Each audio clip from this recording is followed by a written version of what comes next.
CJ E&M 2022년도 1분기 실적을 스룹 회계로 분석을 해서 연말 매출까지 예상해 보는 것으로 진행하고자 합니다. 하단에 나와 있는 내용 참고해 주시면 감사하겠고요. 구독, 좋아요는 꼭 부탁드리겠습니다. 그리고 1.5배속 보시면은 좀 편하실 겁니다.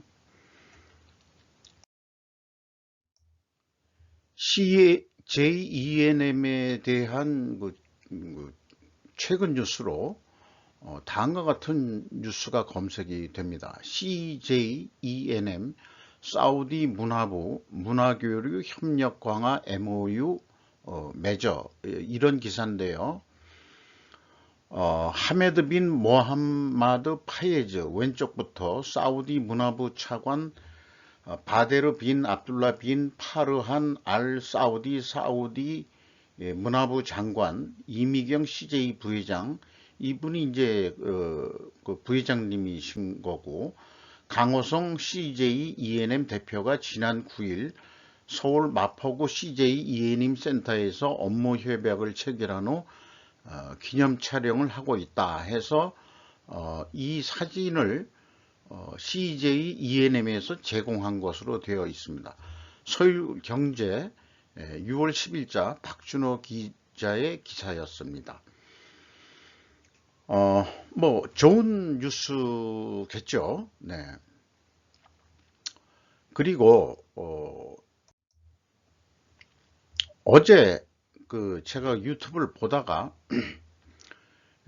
어른 동화인 곰돌이 푸가 나오는 영화 요약하서 소개하는 유튜버의 어떤 방송을 봤습니다.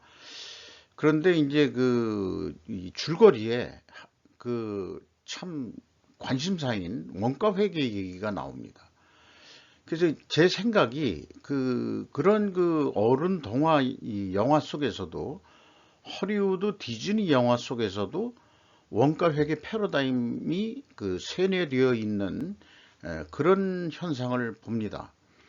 아마 이런 것들도 어린애들도 볼 것이고, 그렇게 된다면은 이것은 어떤 원가 회계에 대한 프로파간다가 세뇌되는 그런 역할도 아마 할 것입니다.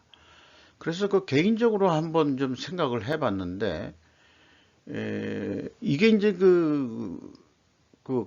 가죽 가방 제조 회사 윈슬러라는 기업에 대한 얘기거든요. 그래서 주인공이 효율 관리 팀장을 맡고 있는데, 그의 머릿속은 온통 원가 절감에 대한 생각들로 가득하다, 이렇게 이제 소개를 하고 있습니다.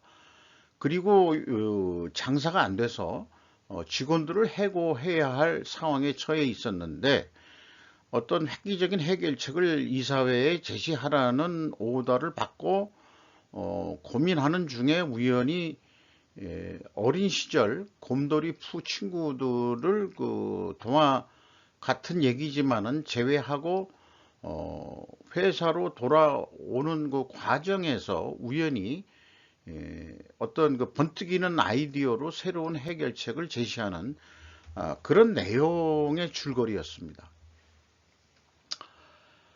그래서 그가 이사회에 제시한 것은 부유층이 우리 고객입니다. 결론은 가방의 가격을 대폭 낮춰 고객층을 확대하자는 것이었습니다. 근데 영화를 보고서 느끼는 것은 가격을 낮춘다고 모든 게 해결될까 하는 의문점이 난 거고요. 가방이 안 팔리는데 이 샘소나이트 같은 바퀴를 다는 획기적인 아이디어 같은 그런 드라마 영화를 만들었으면 얼마나 더 좋았을까 하는 아쉬움이 좀 남는 그런 어른 동화였습니다. 뭐 제목은 크리스토퍼 로빈이라는 영화 제목이었던 것 같고요. 그렇습니다. 이분이 영화 주인공이 스타워즈의 기사로 나오고 뭐 유명한 배우죠. 이 곰돌이 푸고요. 곰돌이 푸는 일반적으로 중국 시진핑 주석을 그 빗대어서 서방에서 얘기할 때 비유를 곰돌이 푸로 상징적으로 얘기를 하는 경우를 좀 봤었습니다. 되게 그 중국은 기분 나빠하죠. 그런데 저도 이 사회의 어떤 그 경제 구조라든지 지배 구조라든지 할 때도 이렇게 피라미드를 저도 그 상징으로 많이 사용을 합니다. 상위층, 그 다음에 이제 최하위층 이런데 이것을 그 부의 그 구조로 본다면 이게 이제 그 부유층이겠죠. 가죽 가방이라는 게 엄청 좀 비싼 그 제품이긴 할 것입니다. 그리고 뭐 한 수백 년 동안 그 인류가 수백 년이 아니죠. 수천 년 동안 인류가 바퀴를 발명했으면서도 정작 여행 가방 등에는 바퀴 달 생각을 못 했다는 거죠. 그런 것을 봤을 때는 나 같은 사람도 역시 그 머리가 왜 그런 아이디어를 왜 못 냈을까? 참 부럽더라고요. 그 샘소나이트 그 여행용 가방이 뭐 그런 것이 있습니다만은 그 주인공이 그 제시한 것은 그 이 상류층에서 그 돈이 많으니까 고가 제품들을 이렇게 그 팔았는데 이 사실은 그 하층에 있는 그런 소득계층들이 가방 가격이 싸지면은 많이 살 거 아니냐 하는 그 착상이었던 것 같습니다. 그러니까 이제 그의 아이디어는 이제 이 삼각형을 뒤집어 가지고 이제 아이디어를 그 떠오른 거죠. 결국은 이제 판매 가격을 그 매우 낮춘다는 거였습니다. 과연 얼마나 낮출 수 있는 건지, 원가 절감이 아니고 판매 가격만 낮춘다고 그게 되는 건지, 뭐 그런 그 구체적인 그 영화는 아니죠. 어떤 기업 드라마 같지는 않았으니까.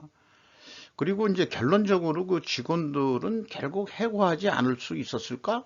하지만은 아마 해고됐을 것입니다. 제 생각인데. 어쨌든 그런 영화를 보면서 이런 그 동화 같은 데서도 원가 얘기를 해서 사람들이 무의식 중에 원가 절감이라는 그런 이 쇠뇌를 받는다. 저는 그게 이제 좀 더 문제거리라고 생각을 했습니다. 영화의 어떤 그 영향력이라는 게 매우 크기 때문에 더더욱 그렇고, 또한 어른 동화라고 하지만은 애들도 보는 것이기 때문에 무의식 속에 그 원가 절감이 아마 쇠뇌 된다고 저는 그런 생각을 좀 비판적으로 좀 뭐 그런 입장에서 한번 그 보게 됐었습니다. 자, 서론이 좀 길었는데요.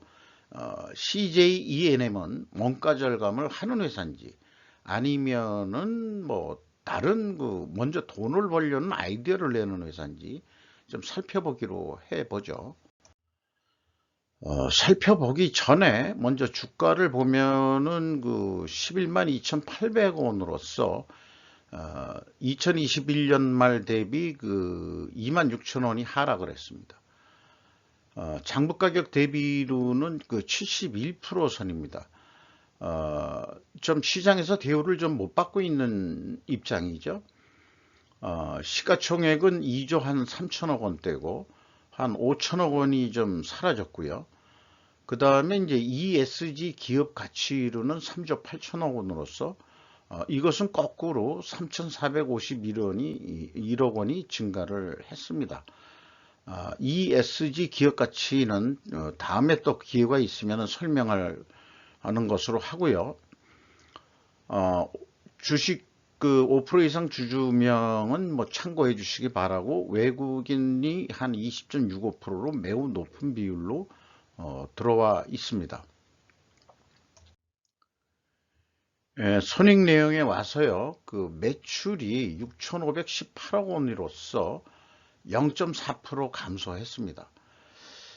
일반적으로 이게 전부 다 그 코로나 효과라든가 이 매출이 뭐 미디어 사업 부분이 있는데 그 계열사를 또 통해서 아니면 또 직접이라도 그 CJ ENM은 영화 제작도 좀 많이 하고 있는 거로 알고 있는데 아마 그 코로나 영향을 계속 받는다 이렇게 생각이 됩니다. 근데 이제 그 매출에 비례하는 그 재료비 성격, 여기에는 제가 그 콘텐츠 제작비도 그 포함을 시킨 겁니다. 요것이 이제 더 내려갔습니다. 그러니까 상대적으로 그 매출액보다 더 내려갔기 때문에 스루풋은 0.2%뿐이 그 감소를 안 했지만은 스루풋율은 0.1%가 상승했습니다. 결론적으로 그 판매 가격을 더 올렸다 이렇게 그 해석할 수도 있을지 모르겠어요. 그래서 우선순위는 항상 스루풋을 어떻게 하면은 올릴 수 있느냐가 스루풋 그 손익은 1순위의 그 사고방식이 되겠습니다. 그 다음에가 또 2순위가 이제 재고 회전율인데 손익계산서에는 이제 재고 회전율은 안 보입니다만은 운영비용 절감은 3순위로 하고 있고요. 근데 이게 이제 아무리 노력을 했다 그래도 이 매출이 줄면 대부분 많이들 그 운영비용도 줄이려고 노력을 하는데 4.4% 증가를 했습니다. 그 결과 그 TOE 생산성은 1.16으로서 전년 동기 대비 0.05포인트가 하락을 했고요. 영업이익은 22%가 감소했습니다. 그런데 원가회계 영업손익과 손익보담은 9억 원이 더 많은 영업이익이 되겠습니다. 이것은 이제 상품이 줄었고 또 매출 재료비에 그 계산했던 콘텐츠 제작비가 매출액에 비례해서 이 산출한 그 매출 재료비이기 때문에 그것도 영향을 미쳐 씁니다. 재고자산 내역을 보면은요, 상품이 19억 원 줄었습니다. 한 20억 원 정도가 줄었죠. 매출이 주니까 상품도 준 것으로 상식적으로 생각은 해볼 수 있겠습니다만은 많은 기업들이 또 그런 것만은 아닙니다. 매출이 줄어도 상품 이게 그 CJ ENM이 그 CJ 홈쇼핑을 흡수 합병해가지고 그 홈쇼핑 상품이 꽤 있죠. 이렇게 되겠습니다. 그리고 이제 합계 전체적으로는 그 43억 원이 줄어든 것으로 이렇게 나타납니다. 비용의 성격적 분류에서 아까 그 먼저 말씀드린 대로 그 매출원가 재료비에 콘텐츠 제작비를 제가 그 넣습니다. 그래서 그게 0.08%그 감소한 것으로 됩니다. 그리고 운영 비용은 4.4%가 증가를 했습니다. 요렇게 그 두 가지를 크게 디커플링해서 스루풋 분석에 이용합니다. 그런데 참고적으로 제가 SBS 그 방송도 그 분석을 자주 하는데요. 가끔 하는데 이 SBS의 또 그 결산의 어떤 그 기법 중에 그 이 회사의 이익이 되는 방향으로 그 하는 어떤 기법을 만들어낸 그 창의성 있는 그런 직원이 있었던 거로 저는 판단이 되는데 콘텐츠 자산이라는 것을 만들었습니다. 그래서 그 재고의 증가는 그 이익의 증가거든요. 원가 회계는. 이게 타당은 했었을 거예요. 왜 그러냐 그러면은 만약 드라마 제작을 했는데 보통 그게 이제 연말에 드라마 제작을 했다 그러면은 이 방송은 그 다음에 하는 경우가 많거든요. 그렇다면은 당해년도에 그 콘텐츠 제작에 그 들어간 드라마 콘텐츠 제작에 들어간 비용들이 당해년도에 비용으로 다 떨면은 적자가 나니까 그거를 흑자로 만들 방법은 자산으로 화하는 거죠. 그래서 이제 그 감가상각식으로 깎아 나가는 겁니다. 요게 이제 그 아마 그 SBS 그 결산 쪽에서는 히트를 했다고 봐지는데 어떻게 그런 착상을 했을까? 그러면은 좀 길어지는 얘기입니다만은 제 그 추정상으로는 SBS가 그 태양건설이 그 대주주였거든요. 건설 회사들이 그 미천고 공사라는 것을 합니다. 그걸 이제 계약자산이라고 그러는데 그것이나 아니면 콘텐츠 자산이나 유사한 성격으로 작용한다고 할 수 있겠습니다. 그래서 그 SBS에는 지금도 그 결산을 하면 콘텐츠 자산이라는 게 있는데 어떤 경우에는 좀 바람직한 결과가 나올 수도 있고 어떤 경우는 꼭 성과를 왜곡한다고 저는 그렇게 생각하기 때문에 CJ ENM처럼 당해년도에 쓴 비용은 당해년도에 떤다. 그것이 오히려 계속적인 원칙이 지켜진다 그러면은 그것도 뭐 그 오히려 스루프 입장에서는 그게 바람직한 것이다라고 또 생각이 듭니다. 자, 그 설명이 좀 길어졌고요. 그 다음에 가공비라고 했는데 이것은 이제 그 제품을 만드는 회사가 아니니까 현장 운영 비용이라고 생각하시면 되겠습니다. 46%로 그 일정하게 유지가 되고 있습니다. 상대적으로 그 재료비 성격, 콘텐츠 제작비까지 포함해서 본다면은 54%가 되겠죠. 그래서 총 제조 비용 100%의 구성을 이렇게 되고 있습니다. PQ 총 제조 비용은 차이가 있는데 이건 다음 장에서 이게 무엇인지 소개를 해 드리겠습니다. 운영 비용 중에서 1순위로 제가 비교하는 게 인건비인데요. 인적 자원을 저는 매우 중시하는 입장이기 때문에 그래서 그 806억 원이 집행이 됐는데 전년도보다도 그 매출은 감소했지만 인건비가 감소할 리는 없죠. 9.3% 증가했습니다. 그리고 직원 수도 86명이나 증가했습니다. 그리고 인당 그 분기 평균 임금이 2,380만 원인데 연간 한 9,540만 원으로 예상이 되고 대기업 수준의 임금 수준이라고 생각이 됩니다. 광고 선전비가 그 다음 2순위로 크게 나가는데 인건비보다 더 많이 나가죠. 4.7%가 증가했습니다. 그리고 이제 지급 수수료는 2.2%가 감소했습니다. 아마 그 이 광고 선전비 때문에 또 먹고 사는 그 하방 어떤 그 광고 제작하고 이런 회사들이 또 먹고 살 수 있는 그런 길도 있겠죠. 네. 재고자산 회계 투명성에 그 1분기는 일치를 합니다.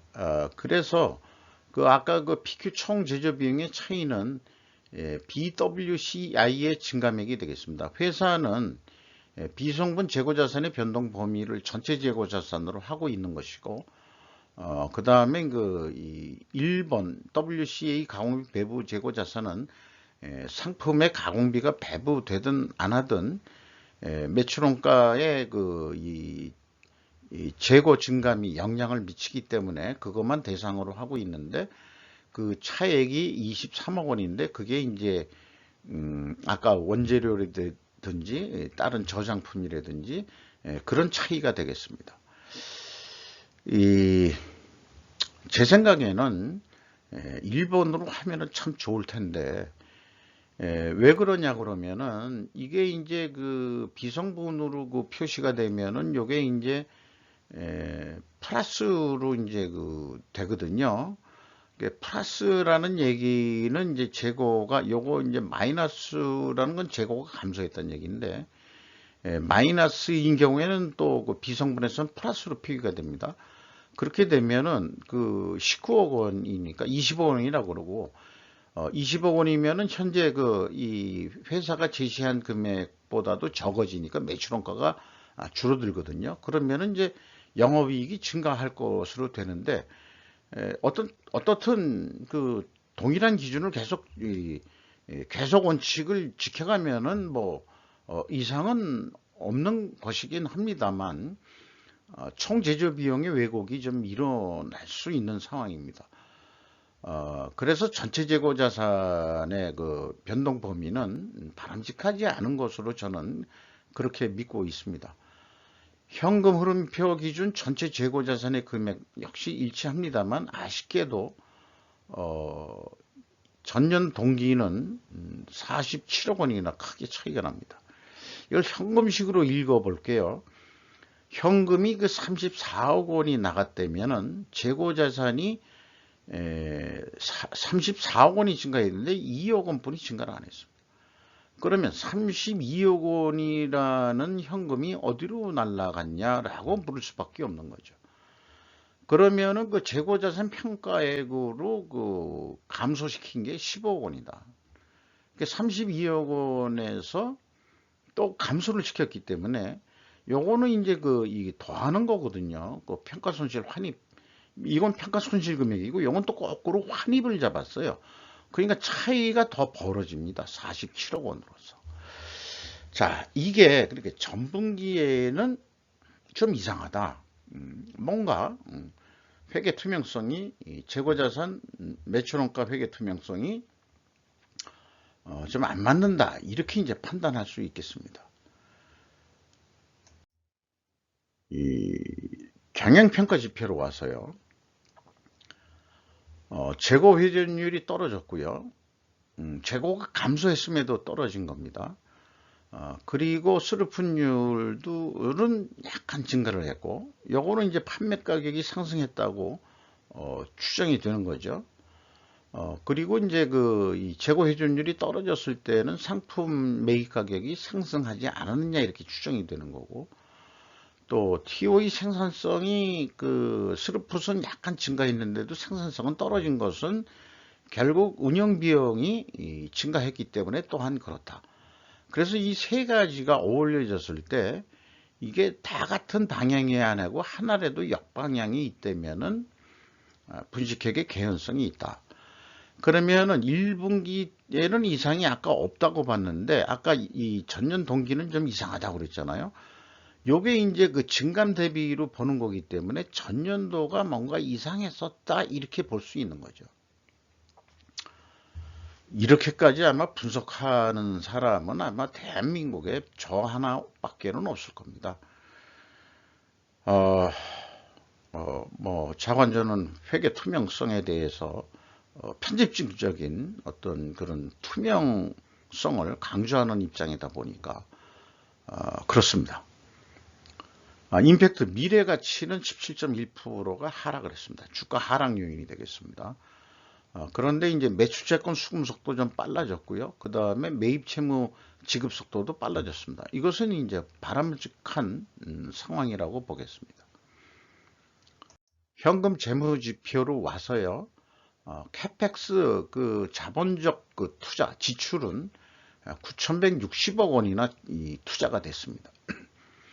그리고 이 관계 및 종속기업 비중이 63.6%로 크게 증가를 했습니다. 20.5%나 증가를 했는데요. 50%가 넘으면은 CJ ENM 자체가 중간 지주회사 역할을 또 할 수 있다. 이렇게 이제 볼 수 있겠습니다. 그리고 EAT 세후 현금 순이익은 1,485억 원으로서 현금 수익률로 산출하면은 3.1%, 1.2% 하락을 했습니다. 그 다음에 채권자한테 81억 원을 갚아가지고 그러면은 이자 부채 레버리지율이 떨어져야 되는데 31.8%로 거꾸로 증가를 했습니다. 이것은 이제 그 투하 자본이 그만큼 감소했기 때문에 이렇게 그 비율이 높아졌다 이렇게 볼 수 있겠습니다. 주주잉여 현금 흐름은 그 434억 원인데요. 이것이 이제 이익 배당으로 보시면 되겠습니다. 0.9% 되겠습니다. ROE. 그 다음에 그 FEM 최종 8,323억 원의 현금이 유출이 됐습니다. 이거하고 바로 그 직결되게 연결될 수 있는 게 캐펙스 자본적 지출에 그만큼 많이 그 투자를 했다. 그래서 이게 종속기업에 어떤 기업을 인수했든지 그 다음에 또 추가 투자를 했든지 이렇게 되는 상황이라고 볼 수 있겠습니다. 현금 버퍼율, 리스크 대비 현금 버퍼율은 11%로 크게 매우 많이 낮아졌습니다. 이익 잉여금률은 617%로 떨어졌습니다. 13.9%가 하락을 했네요. 자, 이렇게 분석을 통해서 2022년 말 매출 실적을 스루풋 기준으로만 예측을 해보면은 굿 이너프한 겁니다. 원재료 연동형 해가지고 여기 비선형 함수라고 썼습니다만은 스루풋률하고 이 재고 회전율을 변동을 안 시킨다면 그냥 선형 함수화 되는 거죠. 그래서 이제 1분기 거를 100으로 봤을 때 300%를 애더하면 4배가 되니까 2조 한 6천억 원 정도 매출이 일어날 것이라고 이렇게 예측할 수 있겠습니다. 그리고 또 하나의 예측 방법은 손익분기점 방식을 확대시킨 건데요. 운영 비용에서 제가 목표 이익을 플러스 해가지고 그것을 스루풋율로 나누면은 유사하게 거의 유사하게 2조 6천억 원 정도의 매출이 일어나는 것으로 이렇게 환산해서 나타낼 수 있겠습니다.